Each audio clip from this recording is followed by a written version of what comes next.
Bonjour à toutes et à tous, ici Moontoru, je vous souhaite la bienvenue dans ce Morning Bull Run. La question qui revient le plus en ce moment dans la crypto, c'est est-ce que c'est la fin? J'ai peur que les altcoins n'explosent pas, j'ai peur qu'on n'ait pas un marché des crypto-monnaies qui s'apprécie. Et les gens ont, de par nature, tendance à chercher un, deux, trois éléments qui viendraient leur donner la fameuse réponse, est-ce qu'on va avoir un bull run sensationnel? Et en fait, le problème, c'est que c'est pas comme ça vraiment que ça fonctionne, c'est plus plein de pièces d'un grand puzzle mental qu'on vient construire ensemble tous les matins, à chaque fois qu'il y a une vidéo, à chaque fois qu'il y a une actu qui sort. En analysant tout ça, eh bien c'est une pièce, par une pièce, par une pièce, par une pièce, par une pièce, et ça vient nous créer une vision mentale aujourd'hui. On a énormément de choses à voir dans ce morning. On va voir Circle, on va voir qu'il y a potentiellement un cadre juridique clair qui va être établi en Europe. On va parler de la Société Générale, on va parler de Santander, on va parler de Robinhood. Il y a encore des actualités exceptionnelles qui sont tombées récemment. C'est un enchaînement de bonnes nouvelles au fur et à mesure des semaines.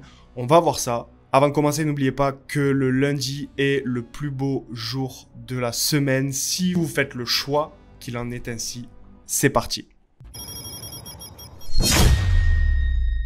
Allez, on commence avec le premier article. On a Circle qui frappe très fort avec une IPO à plus d'1 milliard de dollars. Donc le 4 juin 2025, on a Circle, l'émetteur du stablecoin USDC, qui a réalisé une levée de fonds spectaculaire à l'occasion de son IPO aux États-Unis. Donc quelques chiffres clés, on a l'action qui a été fixée à 31 dollars dans le haut de la fourchette prévue. On a 1,05 milliard de dollars levés en vendant 34 millions d'actions. Et on a la valorisation de Circle qui a atteint désormais 8 milliards de dollars. Cette opération marque l'une des plus grosses IPO crypto depuis celle de Coinbase en 2021 et intervient dans un climat de marché beaucoup plus favorable, notamment avec la volonté de Donald Trump d'alléger la réglementation sur les cryptos. Mais ce n'est pas qu'un simple coût financier. Circle, qui a été fondé en 2013, gère l'USDC, le deuxième plus gros stablecoin après Tether, avec une capitalisation de plus de 61 milliards de dollars. Elle émet aussi l'EURC, Vision, la version euro du stablecoin, et l'action Circle est désormais cotée au NYSE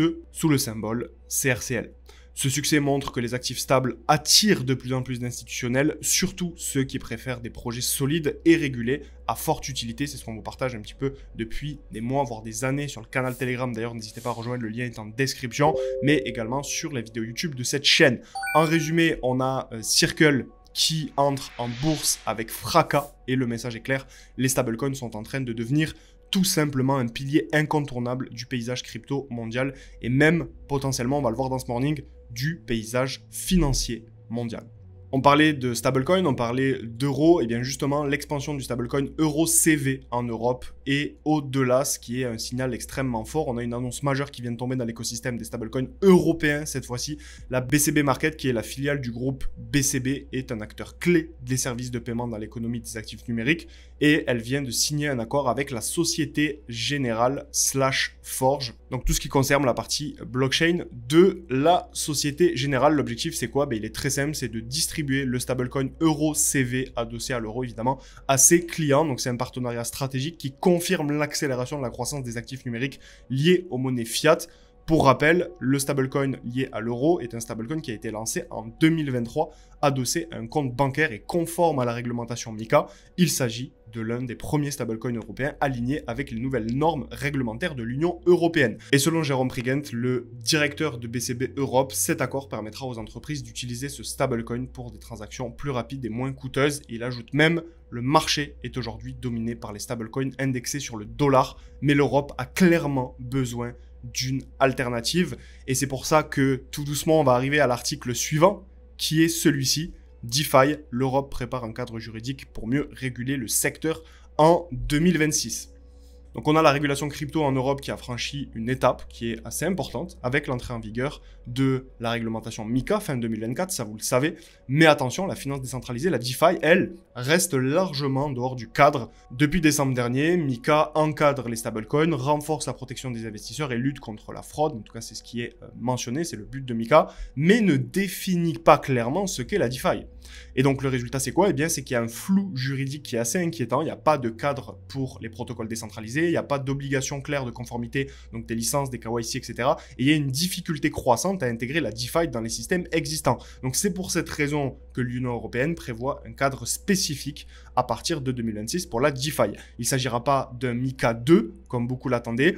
Les autorités privilégient les ajustements ciblés, notamment sur les stablecoins et les règles anti-blanchiment d'argent qui seront renforcées dès 2027 pour limiter l'usage des cryptos anonymes. Donc en résumé, on a l'Europe qui veut réguler sans étouffer l'innovation, mais tant que la notion de décentralisation n'est pas définie clairement, eh bien la DeFi reste dans une zone grise juridique. Et cette incertitude pourrait freiner évidemment le développement de l'écosystème sur le continent européen. Donc c'est une affaire à suivre de très près, qu'on suivra bien évidemment tous ensemble dans le canal Telegram spécialement dédié à la crypto. C'est gratuit et sur cette chaîne YouTube, donc n'hésitez pas à vous abonner. Si vous intervenez en tant qu'investisseur crypto, vous devez avoir une vision. Pour avoir une vision, il vous faut faire des recherches. Mais l'avantage pour vous, c'est qu'on fait ces recherches justement pour vous éviter d'avoir à les faire. Vous avez juste à faire couler un petit café, allumer YouTube, vous mettre devant le Morning Bull Run, vous prenez votre petit déjeuner, vous préparez pour aller au travail et vous regardez un petit peu ce qui se passe. Ça vous prend 10-15 minutes à chaque fois, mais au moins vous êtes à jour sur ce qui se passe sur le marché dans lequel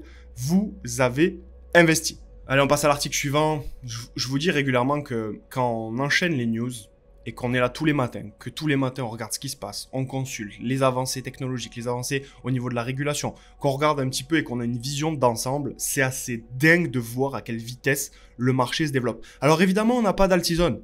Évidemment, le Bitcoin est à un prix qui est exceptionnel, puisqu'au moment où je tourne la vidéo, on est à 105 700 $. C'est un prix qui est toujours gigantesque. Il faut rappeler qu'il y a 2 ans, on était autour des 30 000 $. Ça, faut pas l'oublier. Mais il faut pas se concentrer sur le court terme. Il faut voir long terme, il faut voir vision, il faut voir structure, il faut voir comment ça se construit. Et justement, on a une nouvelle banque, puisque dans tous les mornings, on parle de ça à chaque fois, une nouvelle banque qui est Santander, qui n'est pas n'importe quelle banque, qui envisage une expansion dans les actifs numériques, tiens, avec des projets en phase initiale pour lancer un stablecoin et offrir des services crypto à ses clients via sa banque en ligne Openbank. Et donc, ces projets sont encore au stade exploratoire, mais Openbank a déjà déposer des demandes de licence pour proposer des services crypto aux particuliers dans le cadre du nouveau règlement européen MiCA. Et ce mouvement s'inscrit dans une dynamique beaucoup plus large. Les banques européennes commencent à s'intéresser sérieusement aux stablecoins à la suite des signaux réglementaires favorables en Europe et du soutien exprimé par Donald Trump aux États-Unis. Donc Santander explore plusieurs pistes. Donc ils veulent créer leur propre stablecoin, offrir un accès à un stablecoin déjà existant et envisager les stablecoins libellés en euros ou en dollars, notamment pour les marchés d'Amérique latine.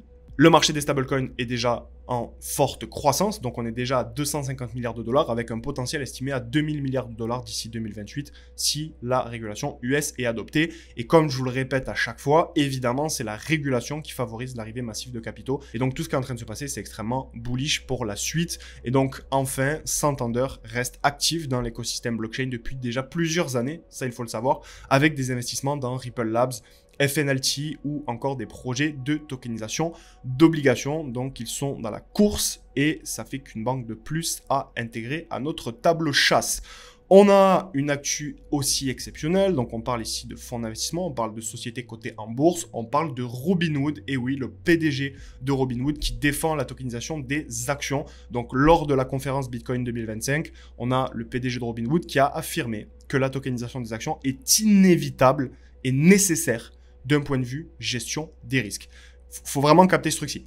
Inévitable et nécessaire. Et on ne parle pas d'un petit retail qui donne son avis. Ici, on parle d'un PDG d'une des plus grosses sociétés d'investissement au monde. Il a présenté 3 raisons principales pour lesquelles la tokenisation devrait s'imposer. Premièrement, les stablecoins vont renforcer la domination mondiale du dollar, ce qui est exceptionnel. Je vous ferai une vidéo d'ailleurs sur le sujet. Demandez-le moi dans les commentaires et je me chaufferai peut-être à la faire. Deuxième point, la tokenisation des actions va renforcer l'influence des entreprises américaines à l'échelle mondiale, ce qui va ni plus ni moins dans le plan, dans le cadre qu'a fixé Donald Trump pour rendre sa grandeur aux États-Unis. Et troisième raison, eh bien, il évoque le fait que le transfert d'actions entre brokers est aujourd'hui lent, complexe et parfois manuel. Et donc, quand on dit manuel, c'est qu'il faut se présenter en physique tout simplement à un guichet. Et donc, la tokenisation permettrait une mobilité instantanée des actifs, ce qui réduirait les risques opérationnels liés à la concentration des actifs chez un seul courtier. Donc, c'est une intervention qui est forte et qui souligne à quel point les marchés traditionnels pourraient être transformés par la blockchain et les crypto-monnaies. Et il a conclu en soulignant que cette transition vers la tokenisation est techniquement prête Ça, c'est super important également à noter, mais qu'elle dépendra de l'évolution réglementaire et institutionnelle. C'est ce que l'on vous partage depuis des mois et des mois sur la chaîne YouTube et dans le canal Telegram. Et donc pour lui, c'est un changement qui est inévitable et qui transformera profondément la manière dont les marchés financiers